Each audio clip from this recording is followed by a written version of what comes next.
హే Peter, ఏంటి ఈ surprise? వస్తున్నట్టు ఒక మాట కూడా చెప్పలేదు. అంతా బానేనా? అంతా బానే. నీతో కొంచెం పని పడింది, అందుకే వచ్చాను. చెప్పు, ఏంటి విషయం? ఏం లేదు పాల్, నాకు ఒక సహాయం కావాలి. మా ఇంటి ముందు చిన్న ల్యాండ్ ఒకటి ఉంది, అది కొనాలని అనుకుంటున్నాను. కానీ దానికి సరిపడే డబ్బులు నా దగ్గర లేవు. కానీ నేను ఖచ్చితంగా ఆ ల్యాండ్ కొనాలని అనుకుంటున్నాను. అందుకే నీ దగ్గరికి వచ్చాను. నాకు తెలుసు నువ్వు తప్పకుండా ఈ హెల్ప్ చేయగలవు. ఇప్పుడు ఆ అమౌంట్ నాకు సర్దుబాటు చెయ్యి, తరువాత నీ అమౌంట్ మొత్తం ఇచ్చేస్తాను. ఇప్పుడు నాకు ఒక 10 lakhs కావాలి. పీటర్, న్యాయంగా చెప్పాలంటే అంత అమౌంట్ నా దగ్గర లేవు. అలాగే నాకు మనీతో చేయాల్సిన పనులు చాలా ఉన్నాయి. నాకు వాటి అవసరం చాలా ఉంది. ఇందాకటి దాకా కూడా నేను డబ్బుల కోసమే ఆలోచిస్తున్నాను, ఎందుకంటే నా భార్యని హాస్పిటల్కి తీసుకెళ్ళాలి. కాబట్టి ఇప్పుడు నీకు ఎలాంటి ప్రామిస్ చేయలేను. పాల్, నేను కేవలం డబ్బులు ఇవ్వమని అడగట్లేదు, తర్వాత తిరిగి నీ డబ్బులు నీకు ఇస్తానని కూడా చెప్తున్నాను. నా దగ్గర డబ్బులు లేవని నీకు ఇంకెలా చెప్తే అర్థమవుతుంది పీటర్? నేనే నా భార్యని హాస్పిటల్కి తీసుకెళ్ళడానికి డబ్బులు ఎలా సర్దాలా అని ఆలోచిస్తున్నాను. నా దగ్గరున్న డబ్బంతా ఖర్చయింది, ఇంకా నేను కొనాల్సినవి చాలా ఉన్నాయి. పాల్, నువ్వు అలా మాట్లాడకు. నువ్వు తప్పకుండా ఇవ్వగలవు. దయచేసి నాకు డబ్బులు ఇవ్వు. నేను నీ తమ్ముళ్ళలాంటి వాడిని. నీ డబ్బులు తీసుకుని నేను ఎక్కడికి పారిపోను. నా దగ్గర లేవు పీటర్, నేను నిజమే చెప్తున్నాను. ఏదో నా దగ్గర డబ్బులు ఉండి కూడా నేను నీకు కావాలని ఇవ్వట్లేదు అన్నట్టు మాట్లాడుతున్నావు. అదే నీ మనసులో ఏముందో డైరెక్ట్గా చెప్పు పాల్. నీకు ఇవ్వాలని లేకుంటే డైరెక్ట్గా చెప్పు, ఎందుకంటే నీ దగ్గర డబ్బులున్న సంగతి నాకు తెలుసు. సరేలే, పర్లేదు. నీకు ఇవ్వాలని లేకుంటే వదిలే, నేను ఇంకెవరినైనా హెల్ప్ అడుగుతాను. నాకు సిగ్గుకరమైన విషయం ఏంటంటే, ఒక ధనవంతుడు నాకు ఫ్రెండ్ అయినా కూడా సహాయం కోసం నేను వేరే వాళ్ళను వెతుక్కోవాల్సి వస్తుంది. పర్లేదులే, ఇంకా ఎలా చెప్తే నన్ను అర్థం చేసుకుంటావు? నా దగ్గర డబ్బులు ఉంచుకొని కూడా నీకు ఇవ్వకుండా ఎలా ఉండగలను? నేనేం ధనవంతుని కాదు, నేను కష్టం చేసి సంపాదిస్తున్నాను. సంపాదించింది మొత్తం అలా నా పాకెట్లో ఉండదు కదా. ఎంత సంపాదిస్తున్నామో అంత ఖర్చులు వస్తాయి. ఎంత చెట్టుకి అంతే గాలి అన్నట్టు సంపాదన పెరుగుతున్న కొద్దీ దానికి అనుకూలంగా ఖర్చులు కూడా పెరుగుతూనే ఉంటాయి. కాబట్టి నా దగ్గర డబ్బులు ఉంటాయని అనుకోవద్దు. నన్ను అడిగి ఇబ్బంది పెట్టకు. ఇంకెవరైనా ఇవ్వగలిగే సామర్థ్యం ఉన్న వాళ్ళను అడుగు. ఇవ్వద్దు అని అనుకున్నాక ఏమైనా కథలు చెప్పొచ్చు. ఎనీవే, నువ్వు చెప్పింది అంతా విన్నాను. ఇంకా నేను వెళ్తాను. వచ్చిన పని ఎలాగో అయ్యేలా లేదు. సరే మరి. సరే వెళ్ళు. కానీ పీటర్, నాకు నీకు సహాయం చేయాలనే ఉంది, కానీ నా చేతుల్లో ఏం లేదు. నాకు కూడా చాలా ఖర్చులున్నాయి. సరే, నేను ఇంకా వెళ్తాను. పీటర్, నీకు ఎలా చెప్తే అర్థమవుతుంది? ధనవంతులుగా కనిపించే అందరూ ధనవంతులు కారు. అది కేవలం వాళ్ళు అలా సర్దుబాటు అవుతున్నారు. సర్దుబాటు చేసుకుంటున్నావా? సర్దుబాటులోనే అంత పెద్ద ఇంట్లో ఉంటున్నావా? సర్దుబాటులోనే కారు కొన్నావా? ఇల్లంతా అంత అందంగా అలంకరించుకున్నావా? నీకు వేరేగా ల్యాండ్స్ కూడా ఉన్నాయని నాకు తెలుసు. ఇదంతా సర్దుబాటు చేస్తూనే చేసుకున్నావా? నేనంత పిచ్చోడినేం కాదు నువ్వు చెప్పిందల్లా నమ్మడానికి. ఇవ్వనని డైరెక్ట్గా చెప్పకుండా ఏవేవో స్టోరీలు చెప్తున్నాడు. అతన్ని మనలేనులే, అంతా నేను చేసుకున్నదే. ఓ, వచ్చేసారా? వంట అయిందా? ఏమైంది? నీ మొహం ఏంటి అలా ఉంది? మీ ఫ్రెండ్తో గొడవేమైనా పడ్డావా? అస్సలు నేను నమ్మలేకపోతున్నాను. నేను అడిగిన ఆ చిన్న హెల్ప్ కూడా వాడు చేయలేనని డైరెక్ట్గా చెప్పాడు. వాడి దగ్గర చాలా డబ్బు ఉంది, కానీ నేను అడిగిన జస్ట్ ఒక 10 లక్షలు కూడా ఇవ్వలేకపోయాడు.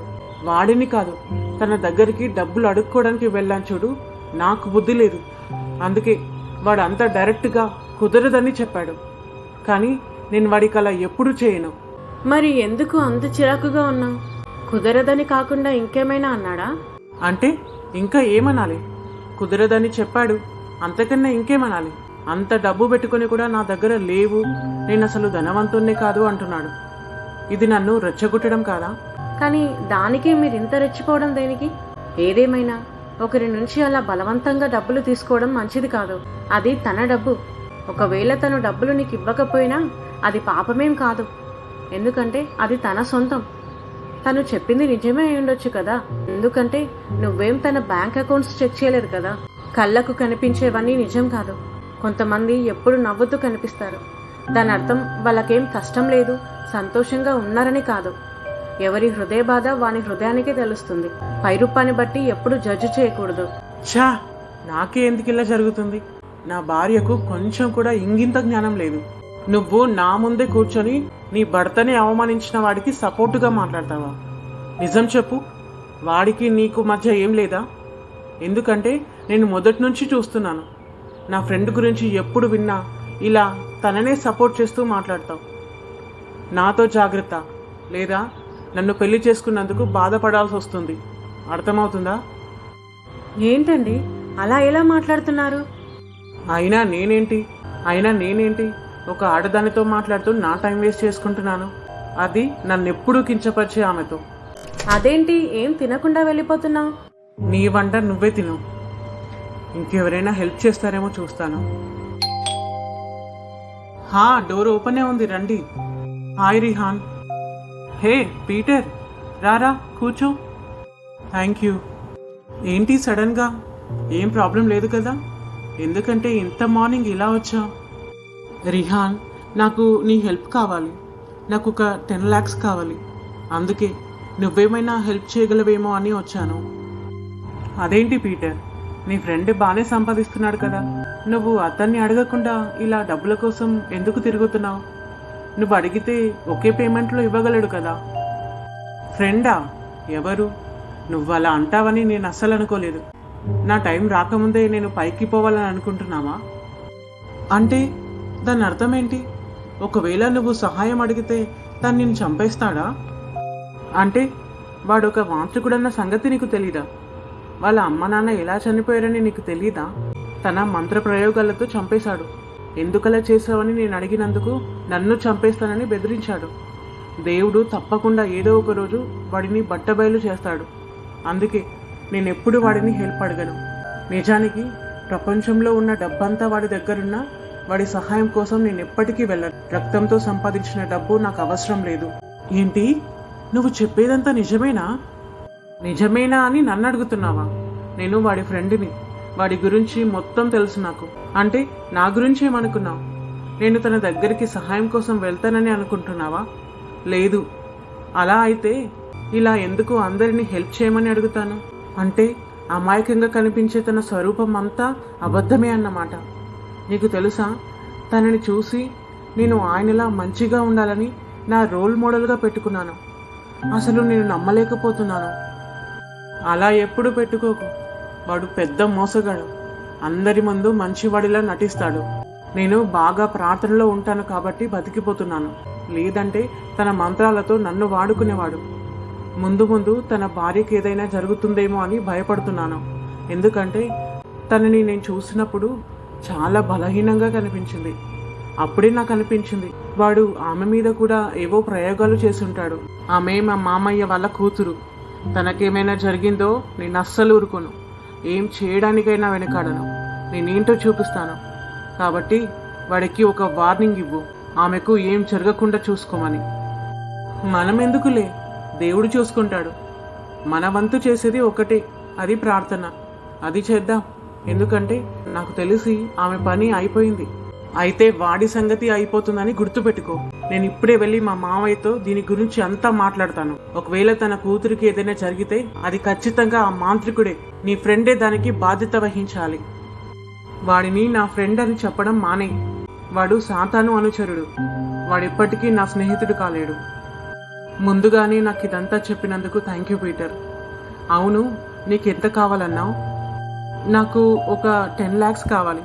ఒకవేళ నీ దగ్గర అంత అమౌంట్ లేకపోతే ఎంత ఉందో అంత ఇవ్వు. నీకు నేను తర్వాత ఇస్తాను. నిజంగా నువ్వు చాలా మంచోడివి. నీ ప్లేస్లో ఇంకెవరైనా ఉంటుంటే ఇవన్నీ చెప్పేవారు కాదు. నువ్వు చాలా నిజాయితీగా ఉన్నావు కాబట్టి నువ్వు అడిగిన అమౌంట్ నీకు ఇస్తాను. Thank you Rehan. నేను అందరికీ మంచి చేయాలని అనుకుంటాను, కానీ అందరూ నన్నే చెడ్డవాడని అనుకుంటారు. ఎవరేమైనా అనుకోని, నాకు తెలిసింది చెప్పాలి కదా. నిజంగా నువ్వు చాలా మంచోడివి. సరే, నీకు ఇప్పుడే మళ్ళీ తెచ్చిస్తాను. ఓకే. నీకు తెలుసా, ఆ పీటర్ వాళ్ళ ఫ్రెండ్ ఉన్నాడు చూడు, పాల్. వాడు మంత్రాలు చేస్తున్నాడంట. ఏంటి, నీకెలా తెలుసు? పీటరే చెప్పాడు. తను నాకు అన్నీ చెప్పాడు. ఒకవేళ పీటర్ ఆ విషయం నాకు చెప్పకపోయింటే నేను ఎప్పటికీ పాల్ మంచివాడనే అనుకునేవాడిని. చూడటానికి ఎంత అమాయకంగా కనిపిస్తాడు. తనలో ఇంత దుర్మార్గం ఉందా? లోకం ఎంత దారుణంగా తయారవుతుంది. లోకం దారుణంగా అవ్వట్లేదు, లోకంలోని మనుషులు దారుణంగా ఉన్నారు. కానీ దేవుడు ఎప్పటికైనా వాళ్ళను బట్టబయలు చేస్తాడు. థ్యాంక్ యూ దేవా. నేను నమ్మలేకపోతున్నాను. ఈ రిహాన్ నేను చెప్పిన సోది విని నాకింత డబ్బులు ఇస్తాడని అస్సలు అనుకోలేదు. నేను చెప్పే కథ ఎంత ఎక్సైటెడ్గా వింటున్నాడు. ఎవరైనా నన్ను ఇబ్బంది పెడితే వాళ్ళ సంగతి నేను తారుమారు చేస్తాను. సరేనా? Sure sir. Thank you so much. వాడు జాయ్లా ఉన్నాడు. జాయ్ ఏంటి ఆ మాంత్రికుడితో మాట్లాడుతున్నాడు? నేను వెంటనే వెళ్ళి వాడి గురించి నా ఫ్రెండ్కి మొత్తం చెప్తాను. అప్పుడే వాడికి దూరంగా ఉంటాడు. నా ఫ్రెండ్ను కోల్పోవడం నాకు అస్సలు ఇష్టం లేదు.